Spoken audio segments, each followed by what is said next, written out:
Good morning students. आज हम लोग एक नया चैप्टर के ऊपर कर रहे हैं, the man of peace. GK के अंदर सेशन 1 का कर रहे हैं लोग, द मैन ऑफ पीस। विश्व शांति की बात करें तो द मैन ऑफ पीस ये चैप्टर है, चैप्टर नंबर 4 जीके का। ये काफी अपने आप में एक इम्पोर्टेंट चैप्टर है। तो द मैन ऑफ पीस किसे कहा जाता है, या ये चैप्टर इस जो वर्ड लिखा गया है मैन की जगह, पीस की जगह, या जो स्टेटमेंट है, ये आगे क्या कहना चाहता है हम लोगों से, ये जो वर्ड है, ठीक है, ये क्या कहना चाहता है। चलिए जानते हैं। द मैन ऑफ पीस सीधे एक नॉर्मल फैमिलियर होंगे आप लोग इस नाम से, जो मैं नाम है बोर्ड पे लिख रहा हूं।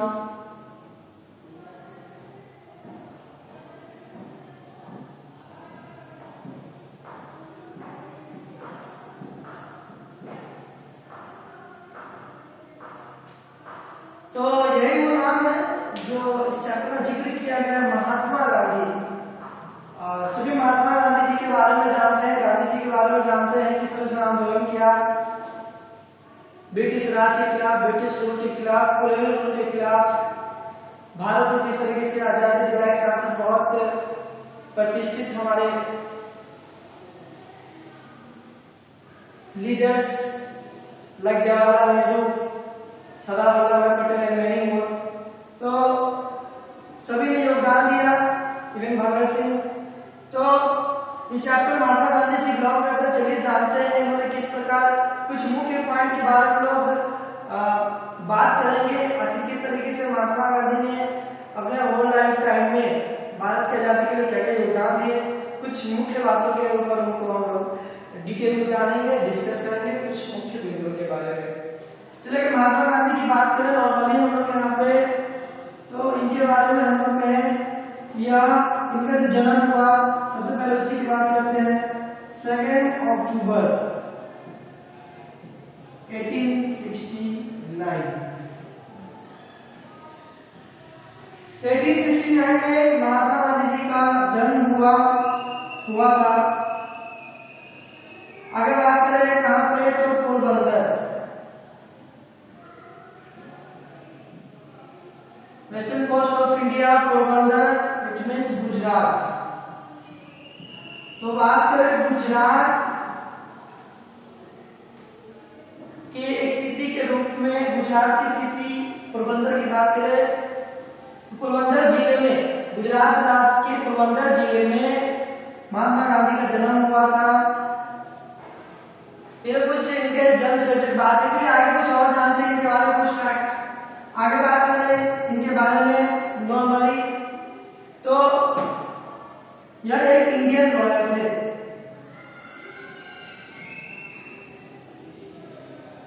इंडियन लॉयर को तो जानते ही होंगे, वकील की बात कर रहे हम।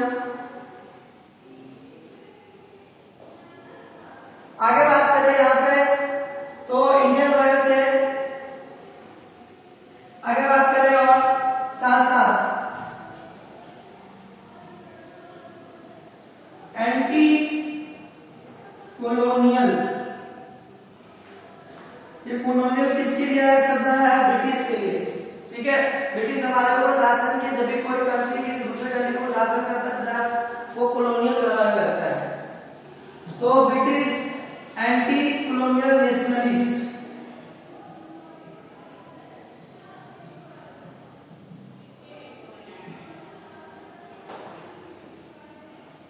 एंटी कॉलोनियल नेशनलिस्ट से साथ बात करें पॉलिटिकल,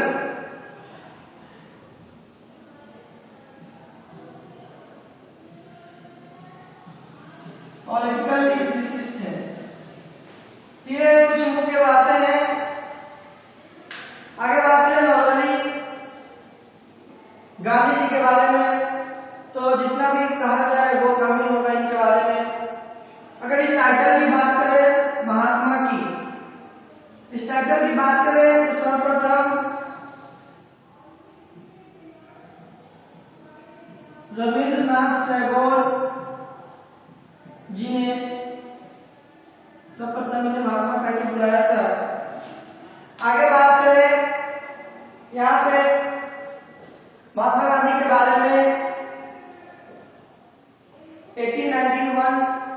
वकालत करना चाहते थे। वकालत के रूप में भारत में कुछ स्थितियां उस समय सही नहीं थी। Becoming the lawyer uncertain condition थे, जिसकी वजह से ये अपनी वकालत को पूरा करने के लिए साउथ अफ्रीका गए। अभी साउथ अफ्रीका गए, 1891 की बात करें, 93 की बात करें, करीबन 1893 वकालत पूरी की। वहां पे बात करें उनके बारे में,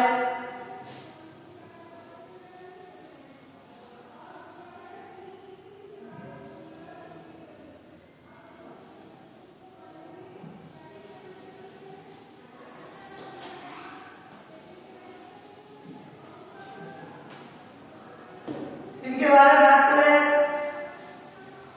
तो वहां पे इन्होंने कंपेन किया,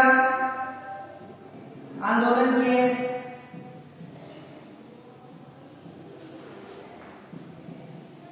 for civil right.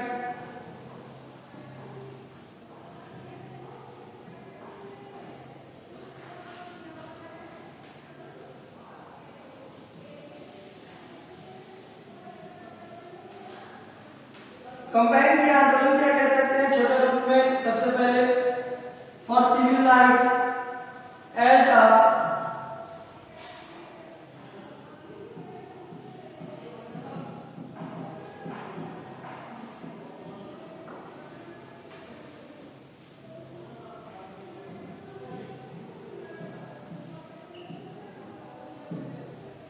Non violent resistance.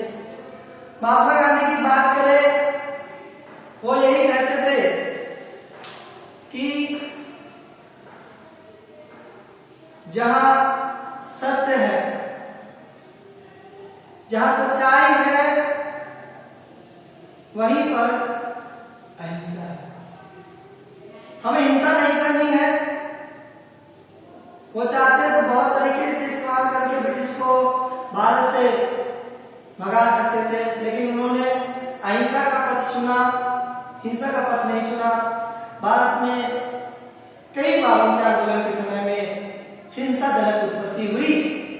इसके बावजूद जब भी आंदोलन शुरू होता था और हिंसा की उत्पत्ति होती थी, लोगों की मृत्यु हो जाती थी, तो वो आंदोलन को उसी समय समाप्त करते थे। फिर लोगों को एकजुट करके वो आंदोलन शुरू करते थे। तो यहाँ पे साउथ अफ्रीका की बात हो रही है।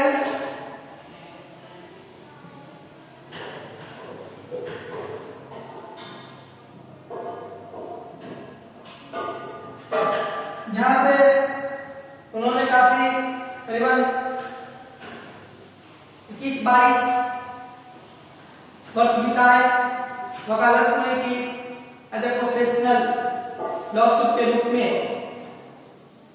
साथ साथ वहां देखा डिस्क्रिमिनेशन हो रहा था, भेदभाव हो रहे थे रंग रूप के अनुसार।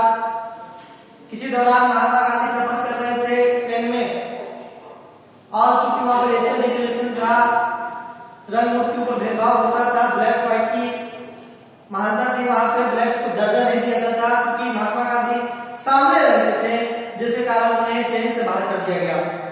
और इसी के उपलक्ष्य में बात करें, उन्होंने आंदोलन क्या कंपेन किया, और वो कंपेन काफी सक्सेसफुल भी रहा। यूं ही आगे बात करें और भी कुछ मुख्य बातें महात्मा गांधी के बारे में।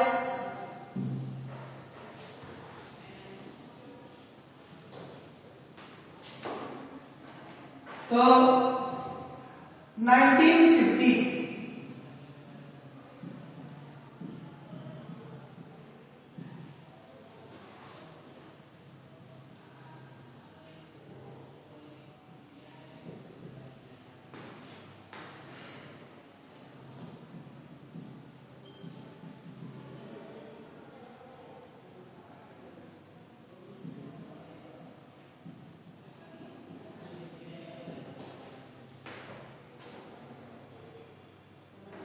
1915 में महात्मा गांधी की बात करें तो वो भारत आए, अगस्त 1916। यहाँ पे बात करें आते ही उन्होंने भारत की दुर्दशा देखी, किस तरीके से ब्रिटिश राज ने जो भारत के इतने उज्जवल देश को काफी प्रभावित किया हुआ था।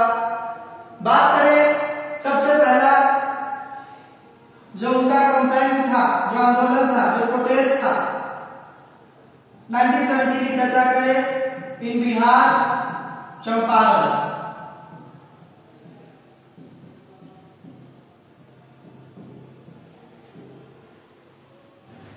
जहां उन्होंने जो इंडिगो फार्मर्स थे, इंडिगो प्लांटर्स थे,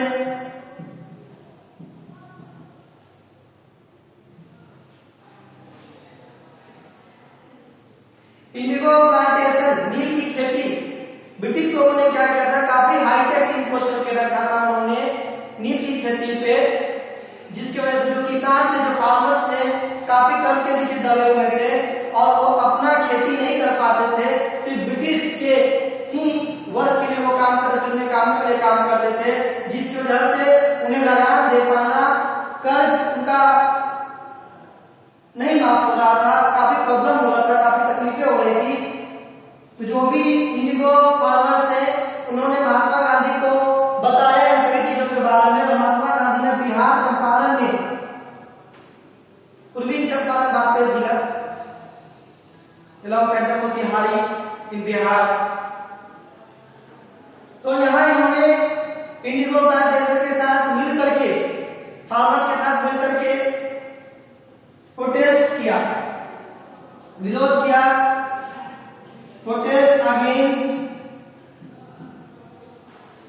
द ब्रिटिश।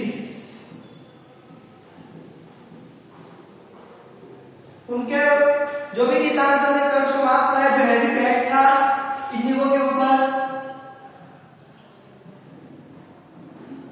जो कर लगाया गया था, उसके खिलाफ लड़ाई लड़ी। तो सबसे पहले अगर सत्याग्रह की बात करें, आंदोलन की बात करें, तो महात्मा गांधी ने बिहार में ही इसकी शुरुआत की।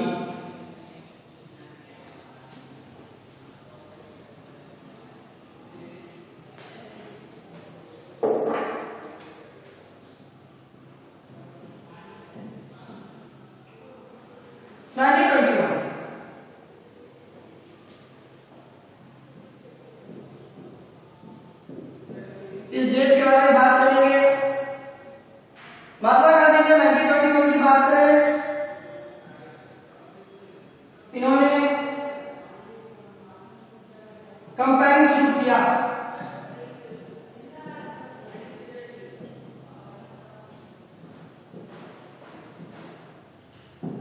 For Swaraj, Swaraj means independence.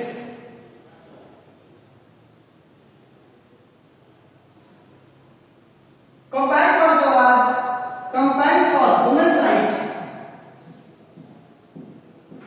जो महिलाओं के अधिकार थे उनके खिलाफ, उनके साथ ब्रिटिश के खिलाफ आवाज उठाई, आंदोलन किया, स्वराज के लिए आंदोलन किया। हमारे बहुत सारे जो इंपॉर्टेंट लीडर्स थे उन्होंने भी आंदोलन किया। पोवर्टी के खिलाफ, religious and ethnic community,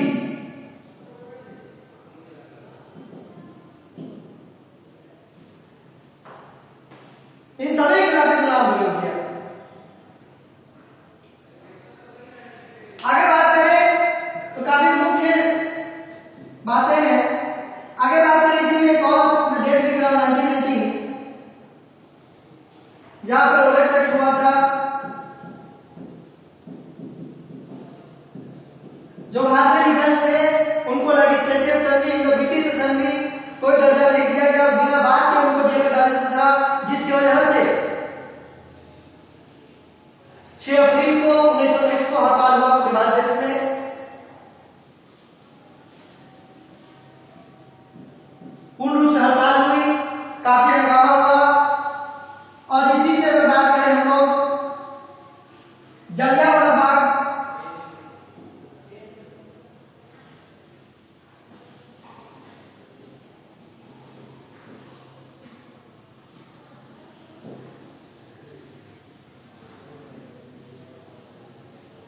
हत्याकांड, जिसमें जनरल डायर ने अंधाधुंध गोली चला दी, उनको मार्शल लॉ लागू था, ब्रिटिश ने उनको परमिशन दी थी। तो इसके विरोध में आंदोलन हो रहा था। संत महात्मा गांधी ने 6 अप्रैल 1919 को हड़ताल चालू किया और 13 अप्रैल 1919 को नरसंहार किया गया ब्रिटिश के द्वारा, काफी लोग मारे गए। उसी के बाद में बात करें, महात्मा गांधी ने नॉन कोऑपरेशन मूवमेंट, असहयोग आंदोलन शुरू किया कि हमें कोई भी विदेशी सामान इस्तेमाल नहीं करना है और उसी के उपलक्ष्य में खादी का इस्तेमाल किया गया, चरखा का इस्तेमाल किया गया और उन्होंने सिंपल लाइफस्टाइल को जिया, सिंपल वेजिटेरियन खाना फूड उसका उपयोग किया और सारे जितने भी फॉरेन गुड्स थे उनको खत्म किया और चरखा एक सिंबल के रूप में, यूनिटी के रूप में साबित हुआ। तो बहुत सारे आंदोलन हुए महात्मा गांधी के द्वारा, और जब भी ब्रिटिश के द्वारा जो क्रूरता से हत्या की जाती थी और ये लोग होना था, आंदोलन करते थे, तो वो लोग सीधे जितने भी हमारे फ्रीडम फाइटर्स थे उनको मौत के घाट उतारते थे, उनको मार देता था। चलिए कुछ और पॉइंट की बात करेंगे इसमें।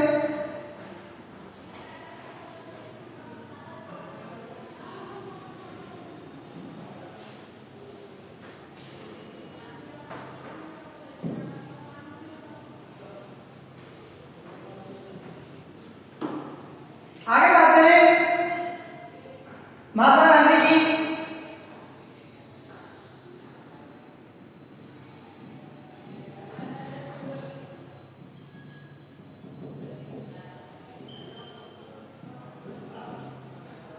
चौरी चौरा मूवमेंट, 8वां नॉन कोऑपरेशन मूवमेंट। उसके बाद फिर से बात करें हम लोग civil obedience movement,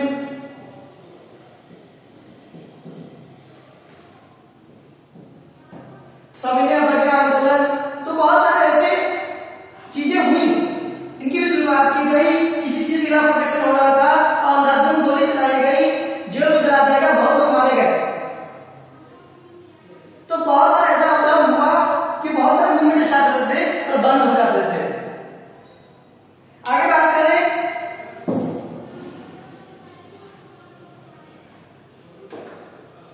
Mahatma Gandhi जो 1885 में इंडियन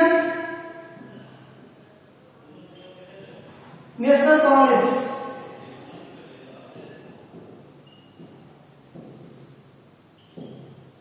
जो कि उस समय की एकमात्र भारतीय राष्ट्रीय कांग्रेस पार्टी जिनसे गांधी जी बिलोंग करते थे, पॉलिटिकल पार्टी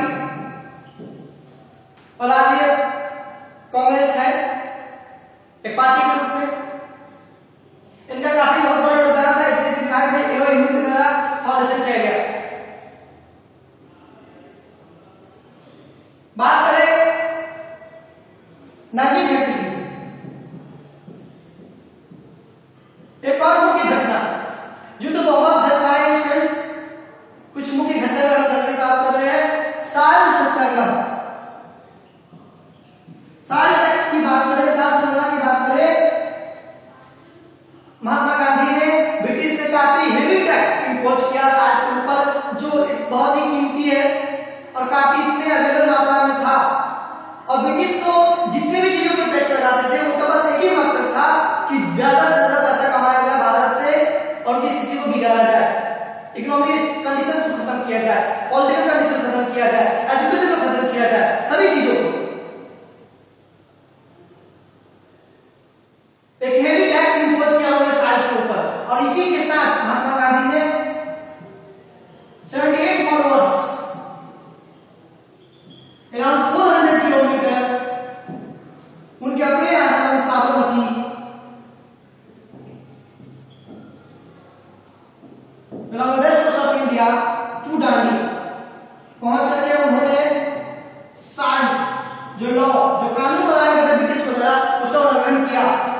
कानून को तोड़ा।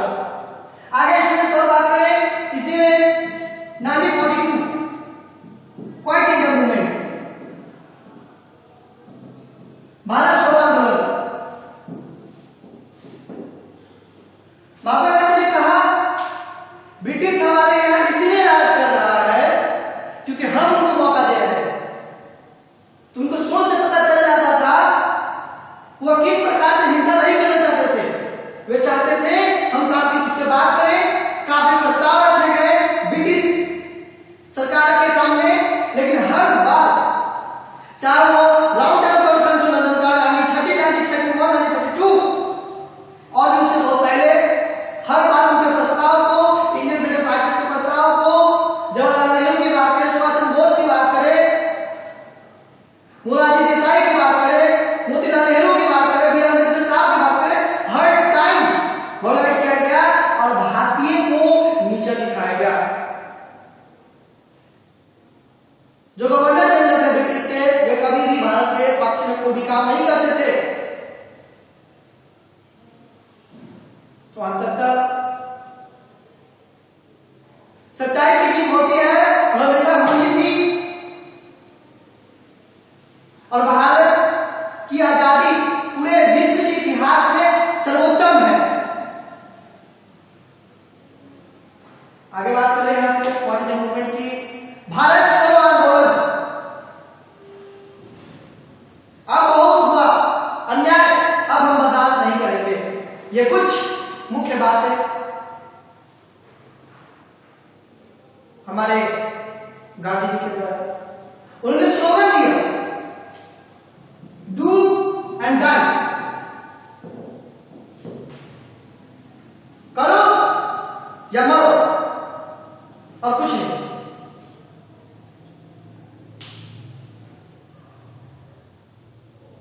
एनी हाउ समय नजदीक आते गए और ये इस प्रकार का मूवमेंट था जिसमें ब्रिटिश झुक गए भारतीयों के सामने, उनकी सच्चाई के सामने, पैसे के सामने,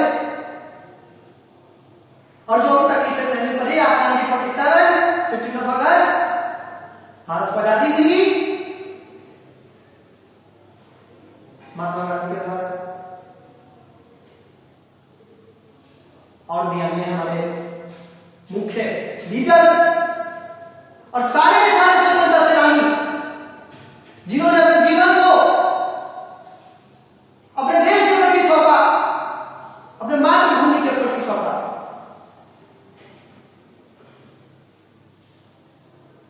भगत सिंह, सुखदेव, लाला लाजपत राय, बालगंगाधर तिलक, सुभाष चंद्र बोस, सभी ने एकजुट होकर, चाहे गलत दल हो, चाहे नरम दल हो, सभी ने भारत की आजादी के लिए जी जान कुर्बान की, अपने खून के एक एक कतरे को भारत के जन्मभूमि पे निछावर किया और भारत माता की लड़ाई की। इसलिए तो स्टूडेंट से कुछ मुख्य पॉइंट्स थे और हम लोग को भी अपना करना चाहिए, हमारे फ्रीडम फाइटर्स के कर्तव्य को, उनके बलिदान को याद रखना चाहिए, और भविष्य में कभी भी ऐसी परिस्थिति आए भारत देश के ऊपर तो हमें निसंकोच अपने देश के हित के लिए हर समय तत्पर रहना चाहिए, अपने देश को बचाने के लिए, अपने देश को बढ़ाने के लिए, बिकॉज वी आर इंडियंस, और हम ही के बलिदान को कभी नहीं भूल सकते हैं। जब भी भारत देश के साथ कोई लड़ाई होगी, हम हमेशा आगे आएंगे और कदम से कदम मिलाकर चलेंगे यूनिटी के रूप में, और भारत को एक देश बनाएंगे। चलिए स्टूडेंट्स, ये कुछ मुख्य पॉइंट थे जिनके ऊपर हमने डिस्कस किया। इसमें कुछ क्वेश्चन दिए होंगे आपको, आप प्लीज उन्हें डिस्कस करें ग्रुप में, नेक्स्ट सेशन में नेक्स्ट चैप्टर की बात करेंगे। Thank you students.